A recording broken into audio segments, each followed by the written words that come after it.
What's up? Check out this blunt and honest review from the Jock and Nerd Podcast. That's us. My name is Imran. My name's Anthony. He's the jock. He's the nerd. And he's the rug boy. What's up, guys? Jock and Nerd. All right, let's get into this week's review. We are taking a look at the latest David Ayer, Jason Statham action movie titled A Working Man. Here's your spoilers. Strap yourselves in, you fucks. Spoiler time. A Working Man is based on a 2014 novel called Levon's Trade by Chuck Dixon. And I believe they were going to call this movie Levon's Trade. And at one point, Working Man, maybe a better title. But this Levon book series, there's 10 books in this series. And About what? about Levon doing different jobs. But you also, if you don't know, Chuck Dixon used to write Punisher for Marvel Comics for a long time. That's right. So that's where you see a little bit of this in this character in this movie. On Rotten Tomatoes, currently, this movie's sitting at 49% tomato meter, critics, 89% popcorn meter, audience giving it at 89%. The budget of this movie made for a modest $40 million. So this is your modest budget mid-tier actioner, right? And it opens at number one with $15.2 million. Currently, internationally, it's at $32 million globally, right? Opening at number one, knocking Snow White out of the number one spot in Snow White. I mean, $15 million in a week is not a lot. It's not, but $32 million global for a $40 million budget in the first week. It's not bad. It's not bad. It's getting there. It is a little bit below. We'll talk about this. Of course, David Ayer, Jason Statham last year gave us The Beekeeper. That opened at $16.5 million and ultimately ends up with $162 million worldwide on a similar budget. So if this thing gets like $150 million, like that's still a win. A $40 million budget, I think. It's about what these movies make. The movie directed by David Ayer, written by David Ayer and Sylvester Stallone. Oh, shit. Fascinating. You got the Beekeeper team plus Stallone, starring, of course, Jason Statham as Jason Statham. No, that's not the character's name. The character's name is Levon Cade. It's in Levon's Trade. And you have Michael Pena, also David Harbour. The other people, I'm not going to mention. A couple other cast. The girl, played by Ariana Rivas. Bad guy, Wolo Kalinske, played by Jason Fleming, who I believe was with Jason Statham in Lock, Stock, and Two Smoking Barrels. They've worked together before. And some other people. Anyways, this movie's rated R, 1 hour, 56 minutes. Anthony, what happens in A Working Man?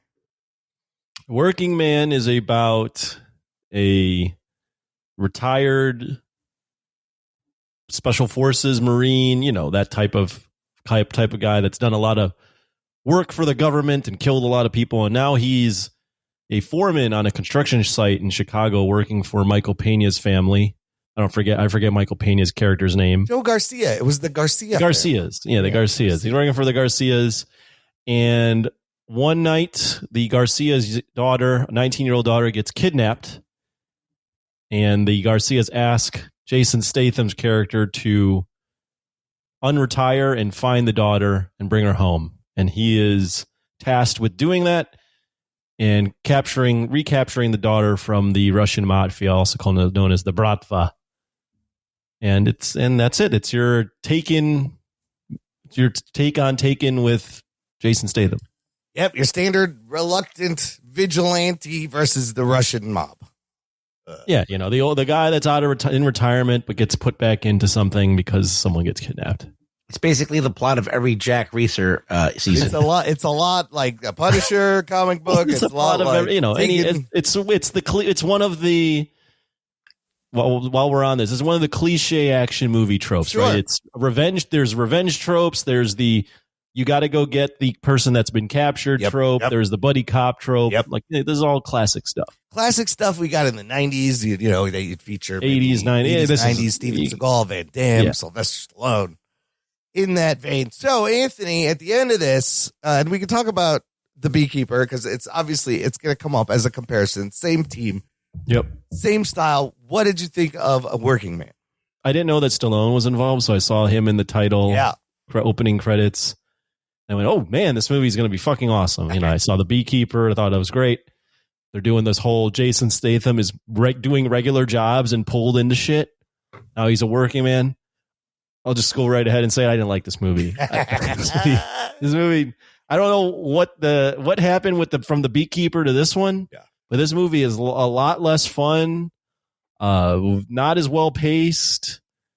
The action's okay. They don't have as much fun with the working man thing. There's no working man puns. There's just the guy saying a working man at one point. The big Dutch. big yeah. And it's just a weird movie. I mean, the movie's set in Chicago, but it's all establishing shots of Chicago. None of those actual scenes are in Chicago, and they're going to the middle of the country. Yeah. I mean, I don't know where that is in Illinois. They were in Joliet, quote unquote. Joliet at one point. I mean, it's just a very odd movie. It sways from really melodramatic with some of the music to when he's capturing, when he's reuniting with the girl and all, and the family being all sad, to like very over the top villains. I don't know. The plot kind of winds through a lot of different things. I just didn't find it to be all that entertaining. I thought it was a miss. And you got like Michael Pena and David Harbour in the movie, but I don't even know why they're in the movie. It's just a very I mean, there's just so many weird things about this movie. Yeah. Did not like this movie. I really wanted to like it because I thought A Beekeeper, this is great. This movie will be just as good. And this crew missed on this one, in my opinion. Yeah, interesting. All right, Ruggs, opening thoughts when it was over. What'd you think? The name Stallone used to mean something. It did. But then the Expendables came around, and they had one or two decent movies, the Expendables, and then it started to drop off. And then, Stallone, he's getting up there. Maybe he shouldn't be writing scripts anymore. Maybe he should kind of like just be in good things. Like Tulsa King is great in. Yeah. I don't know. I don't think his hand actually helped this movie. Yeah. Like he's the X factor that's involved here. I don't think that it's a very boilerplate movie. So what happens is when you have a premise that's very boilerplate, you got to like do something with style. Yes. All right. So like John Wick, very boilerplate, but the stylistic aspects of it elevates it. They create this second world of killers and it's a simple all this thing. And then they have like the neon lighting and all of this fun stuff. And so it elevates it. So you can take a boilerplate idea, like I got to save the girl or save the person, whatever, but you never feel like she's in real danger. She doesn't even act like she's scared. Oh, yeah. That's a great point. She probably didn't even need his help. To be honest. They just keep her alive and nothing's really happening to her. You don't even know what's going to happen until the very end. And it just seems like it's happening in the weirdest of ways. So, yeah, nothing was quite clicking in this movie. They were trying to do something with these Russians that were making them larger than life with the ridiculous outfits and shit. Oh, they had some it didn't really quite work with the rest of it. Yeah. The action sequences were very claustrophobic and you couldn't really see things like with John Wick. They shoot things very deliberately so you can enjoy the action. Yeah. Here, like the action happens, but there's no real visceral punch to it. It's kind of like happening and they get it out of the way real quick. So it reminded me of like the Expendables, that last one that was kind of like where it just didn't work. So that's what I was going to say. My opening thoughts was I went in expecting The Beekeeper, and it reminded me more of Expendables 6.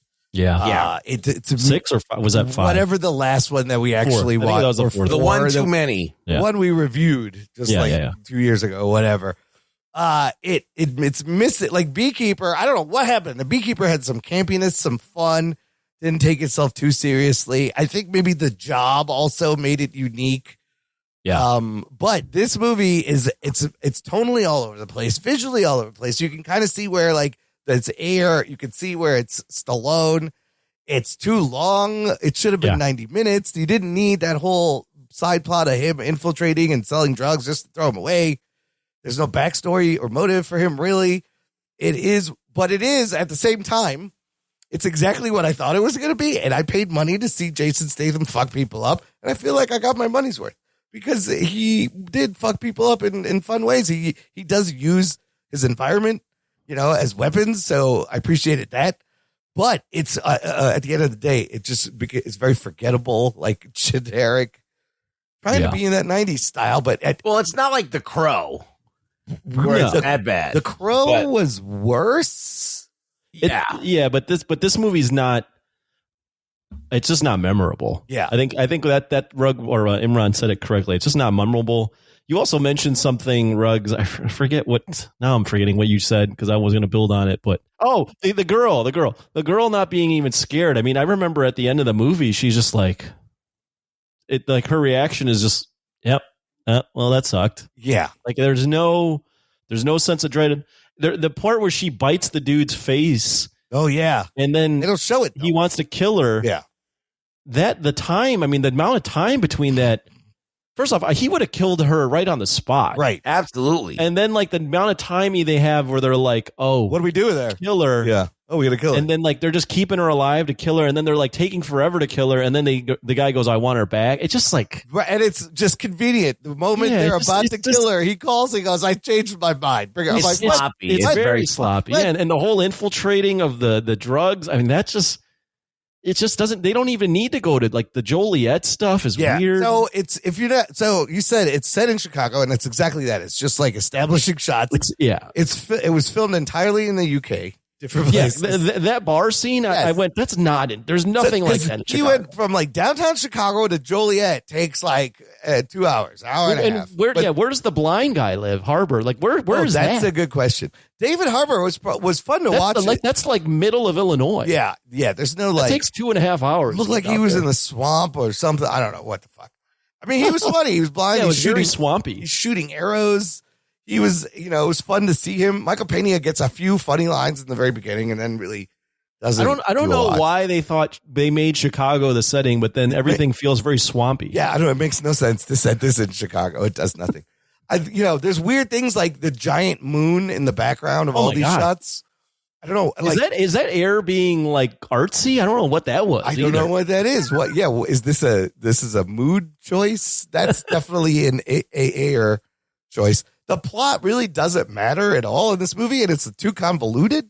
Yeah. And he's, Statham. And the turns aren't fun, right? If you're going to not have a direct line to the villain, the twists and turns aren't that fun. And then the old guy that you think is the main villain, he doesn't even get his comeuppance. He just is yelling in the crowd after they're let him go. Oh, that's right. When he goes into the guy's house and beats the shit out of him and then puts him in the pool. Yeah. Up until that point, the movie's not bad. Yeah. Right. Yeah. I agree. Then when he gets into this drug thing where he's trying to sell these drugs, that was whatever, I got bored so fast. Yes. Then when he went to the biker bar and then he went to the secret room, he's and obviously, it's not even a secret room. This bar is hilarious. It's just an obvious place you can walk into. This gang has a room in the back of this bar that's lit up like it's an arcade that anybody can walk into. He has to kick everyone's ass to show that he's willing to sell drugs. Here's another David. I know this is a David Ayer thing. Dutch's throne that was made out of motorcycle exhaust, chrome motorcycle exhaust. It was the Iron Throne from Game of Thrones. I was like, that's a fucking David Ayer thing. And then, he kicks everyone's ass. And then the guy goes, oh, all right, you're cool. He's like, look at those bricks. You're not a cop. You're a working man. I was so disappointed. That's when they say the working man. And then he's supposed to be the big heavy at the end and that he easily beats up. And they kind of Jason Statham never gets hurt in this movie. No, he doesn't. You never feel like Jason Statham. Dude, the bullets are just flying all around him. He's just running into bullets and none of them's hitting him. And it's weird. Yeah, he's not even when that scene where the I don't know where that's supposed to be in Illinois, where they have this old timey Gothic house. Oh yeah. He just jumps into the room and he doesn't even really do a good job of hiding behind things. He's just in the middle shooting and everyone's just missing him. I mean, it's one of those things where the house on the inside looks like a gigantic inside of a casino. Yeah. And then on the outside, it looks like a barn. Yeah. Yeah. It's very confusing. Yeah. I mean, there was some fun things when when he goes to the Russian guys and he's about to drown him in the pool. He's got him in the chair. And that's a good scene. That guy. Yeah. I thought it was good up until then. And the guy's like, who are you? And he just goes, fuck you. And I was waiting for him to go, I'm a working man. He never says it. Why did he say it? But the guy just goes, who are you? I love he smacks him because he sees him slap that woman from the binoculars. He does that a lot. He goes, that's for slapping that woman. He goes, that was my wife. Even that stuff. Like the scenes where he's spying on people, like when he's spying on the Joliet bar. Yeah. Like, dude, you're not even that hidden. You're right there. They can see you. They can see you, right? It's like, it's just sloppy. A lot of very sloppy things. But I love, like, he has a bagel first before he drowns that dude. And then it's just fun. He waterboards the dude, which is pretty terrifying. And he's not really a quippy guy. He gets that one line where he's just like, I don't think Statham's the problem. I think it's just a really. I think Stallone's the problem, to be honest with you. So let me ask you this. If you had to guess, what parts were Stallone and what parts were Ayer? Well, I think he produced this movie. And, yes, wrote it too, right? And co-wrote it. And and I think that one of the things that he had to have a hand in the script. Oh, for wanted to put his name on it. I feel like that's all the David Harbour bits was the Stallone parts, maybe. I don't know. I feel like that is very, very sloppy. Yeah. It reminded me, that last Rambo was pretty bad, and it was very similar. He has to wrestle the girl. Yeah, I think Stallone should not be writing things and just act. But just the track record of these last Expendable movies not being good, that last Rambo being questionable, and this one being pretty bad. I think he should just not be writing these action movies anymore. I mean, Ayer could be the problem too, but I feel like that Beekeeper was pretty fun. Yeah. I remember having a smile from ear to ear watching that movie. It was ridiculous, and the action was good. And that last fight scene where he fights the guy with the leg. Yeah. Yeah, great. He was getting injured. He was getting rubbed up against glass and shit. Well, they're making a second one, so that one, that was a modest hit for them, they considered. I'm looking at the movies that Stallone has been involved in. Yeah. As like a writer. Yeah. I mean, he hasn't done a good one since the Expendables, the first one maybe, or Rambo in 2008. Like I think those are the last two good movies. He's written on Homefront. I don't know what that is. The Expendables 2, Expendables 3. He wrote on Rambo Last Blood, which is the one Ruggs is referencing, and then The Working Man. And then also he helped produce Samaritan, which, wasn't that great either. He wrote 2 episodes of Tulsa King too. So, but I mean, I guess we're just not getting the guy that wrote like the Rocky movies in the 80s, like the Rambo stuff. You know what? I think he had honestly one good movie in him, and that was the first Rocky. And as far as a writer? Yes. No way, man. Oh, he wrote Rocky 3, Rocky 4. Oh, yeah, I guess all the Rockies. But he wrote First Blood. Yeah, about Creed. I think he wrote Creed. No, he produced Creed. He wrote Creed. Cobra. He wrote Over the Top. Cobra. Okay, so Cobra he did because it was going to be another movie. He wrote Cliffhanger. All right, maybe I'm wrong. But but once he got to the 2000s, he wrote the movie he wrote in 2001, Driven. I don't think that was good. Yeah, he just he's lost it. And so that's why you have this like tonally messy thing. But even visually from Ayer, it's surprising how this movie looked kind of ugly and drab in parts. Like the Beekeeper was wasn't colorful, but it was bright. Well, it was just the Beekeeper had a funny title. Yeah. Funny bee puns, funny villains, right? You had the online scammers. Yeah. All that stuff was fun. Yeah. This stuff, as Rugg said, is more boilerplate, but they try to make it fun, but it's not. So in your Patreon reaction, you said it wasn't serious enough. I thought this movie, they just took themselves too seriously. I said the tones were mixed. I thought at times it was almost too melodramatic. You had to pick one. Pick one. Be serious or be fun. Be one or the other. Like all the stuff with the family and her getting reunited, like it's very, very, very, very taken seriously. To the point where the music's like, I mean, the moment when he's talking to Pena in the beginning, it's all like emotional. He's like, I'll get it. But I'm not emotional. Yeah. He's like, I can't do it, and then he just does it. And he talks to a blind guy and does. He's like, I'm not that guy. And then you have the kid in there, and he has a daughter that he needs money, that's snarky, to get the custody for, and so this is why he needs this payday, I guess. And it's funny that he's like the one British guy in America, I guess, that's there. and fighting for blue collar. I mean, even the grandpa is like a dick to him because he causes all this carnage, and then the guys burn his house, and the grandpa should be even more mad, and he's mad at him, and then he goes, "Okay, take her." Yeah, he's like, "It's okay, just go get him." It gets personal. They start attacking his family. I don't know. So did we like any of the fight scenes? The fight in the van was kind of fun with those two dudes. I feel like it was look, the movie is not the most terrible movie. It was watchable, but it's just we just saw a movie he did like a year ago that was way better. So that's the expectation of what he could do and versus what we got is it's disappointing. It is. That's the most surprising thing. It's the same fucking dudes. You add Stallone, and this is what happens. It's kind of alarming. I also thought it was weird in the opening fight scene at the concrete or the what the fuck is it called? The construction site when the daughter sees him. Like he turns around at one point and just pulls a shotgun out of a fucking thing. He has a toolbox there. He brought his own shotgun. Like I thought it was he just has a shotgun. I thought the shotgun was just sitting on the scaffolding. Like, why is there a fucking shotgun there? What is going on? I think he pops the toolbox open. It was in the toolbox. But that fight scene, like the fight scenes were kind of fun. At the end, he's total Punisher. He suits up. He goes in, takes everybody out. Yeah, I mean, when he kills the big guy, that's a fun kill. Yeah, it feels stabs him in the throat. Feels bad about it, right? Doesn't he like say? I forget. He says something. Yeah, I mean, I think they had a little bit of a relationship or respect. But I mean, there's no one you really. The main guy you want to see get his ass kicked is the guy that kidnaps the girl, but he's kind of a klutz. Yeah, no, not Demi. Oh, his father. The guy that kidnapped him, the dude and the girl. But I don't know. It's just you don't get the big fight scene like you Ruggs mentioned. You if you're going to do these movies, you got to have the guy. You got to have Statham feel threatened at some point and have him take off his shirt and fight someone. Yeah. I don't think covered in guitar. I mean, not guitar. In car oil. Yeah. I don't think he breaks a sweat in this movie at all. Like you don't see him doing any kind of effort. Nobody is a threat to him. It's just you could have done too. I mean, that's the thing. You mentioned him using his environment. He doesn't really use his environment. It's a bucket of nails. That's in the beginning. And then he has like that. You remember he throws a bag of concrete at him also in the beginning, and he's got that.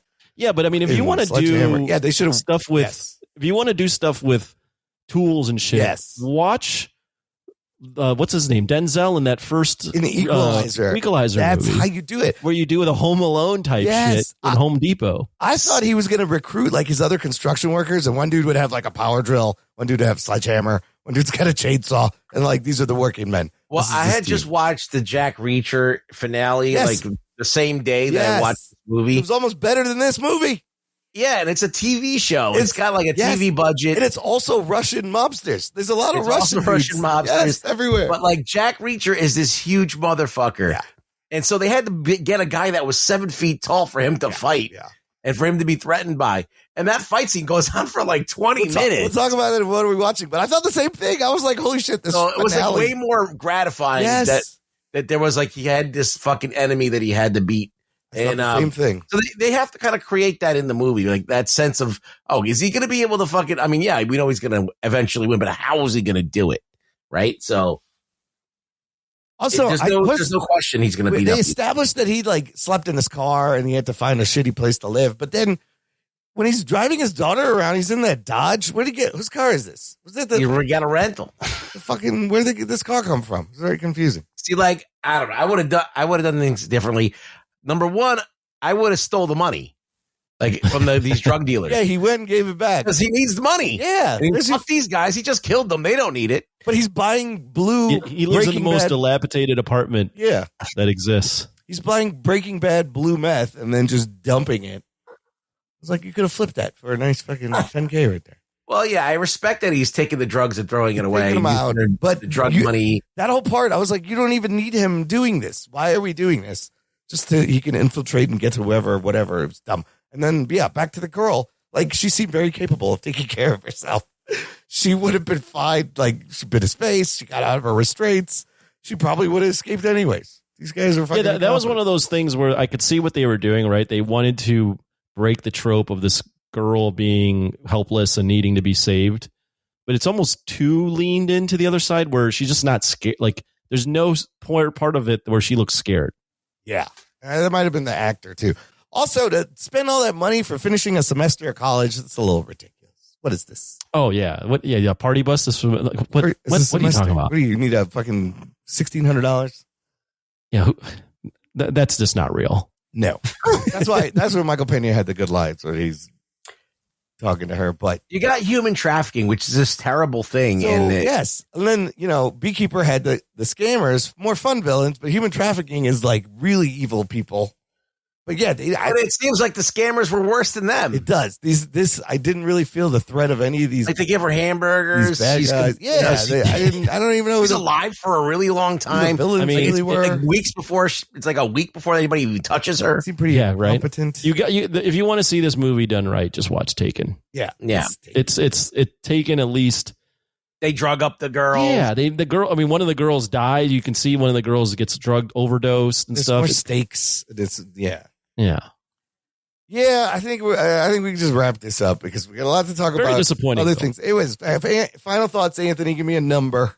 4 out of 10. Oh shit. I would 4 out of 10. I would say 4.5 maybe. I was just very disappointed with the movie. I don't think it's quite horrible, but I don't think it's good. Yeah. I don't think it's the worst movie in the world, but at least amongst action movie fans, which I think we all are. Got very disappointing, especially with the Beekeeper, and inevitably going to be compared to the Beekeeper. Very disappointing. Stallone probably shouldn't just write any movies anymore. I think he's just so old at this point. And I don't know. This movie made me question if David Ayer is even a good director. So David Ayer wrote Training Day. I mean, he might have got an Oscar. Like it's kind of crazy. And then I don't know what happened after. I think Suicide Squad really fucked him up. But then he did the Beekeeper. But then he does the Beekeeper. And like you said, I thought they had this formula down. This is it. This is the formula. You nailed it. You just got to keep pumping these out. Right. And this thing gets too long and too bloated. Okay, Ruggs, what are your final thoughts, numbers? Well, I'm going to give him it a 5. It's a movie. I can't recommend it, but it's a movie.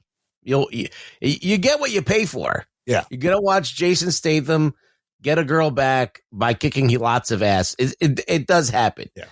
It doesn't happen in the greatest of ways, but it happens. You're not like shocked by what happens. You're not like, I can't believe I paid for this and I got something else that I didn't want. Yes. You get what you pay for. Yes. So it's a movie. 5. Yeah, I'm with you guys. It's exactly what you would suspect. I will also give it a 5. And it is just shocking that the same team took a step back. It's a step down from Beekeeper. But I guarantee, like if it ends up making like Beekeeper numbers, maybe it will. Even I guarantee they're going to want to franchise this and make more. Well, Jason Statham's got so many better movies than this. And he really is playing. He plays the same guy in every movie. He's just. It should just be called Jason Statham, the movie, and then like a number or something. This was the type of movie without Beekeeper. This was the type of movie that I'd imagine Ruggs would be watching direct to video with. What's his face playing as the main guy? Who are you? Oh, a Grillo streaming movie. Listen, if this was a Frank Grillo movie, I'd bump it up to like an 8, just because he's in it. But like, I don't know. It's for what I know, Jason Statham's in pretty good movies, and he's been in a lot better movies than this. Yeah, like The Transporter is an all timer, right? So yeah. He's been a transporter, a mechanic, a beekeeper. So if they do franchise it, what you could do? He could be. Oh no, this isn't the same franchise. What do you mean? A working man. How many other jobs? No, it's not going to be franchise stuff. All right, so then you move on to other jobs. He could be like, I'm the dog walker. No, you go back and you do the beekeeper. They're doing another beekeeper. I think he's got Crank, Transporter, and the Beekeeper. That's all he needs. Crank is good. Yes. Those are all his own things. He could keep doing whatever. Yeah, don't make the working man the franchise. I'm the florist. I mean, there's so many jobs you could do. The florist would be good. The florist. That would be good. I'm the mailman. Who are you? I'm the milkman. I'm the milkman. Who are you? I'm the meter maid. Let's just keep going. Just another badass dude with a violent background that doesn't want to do it, but does. Remember when they tried to do Spencer for Hire with Marky Mark? Oh, yeah. That was not good. I was like, they could do Spencer for Hire with Jason Statham. I mean, even the Equalizer, like you said, does it better. So, surprising, a little disappointment. This is one I would wait till it comes out on streaming. No, I wouldn't even recommend watching this. I mean, if it's on streaming, you put it on, you're gonna forget about it. It's very forgettable.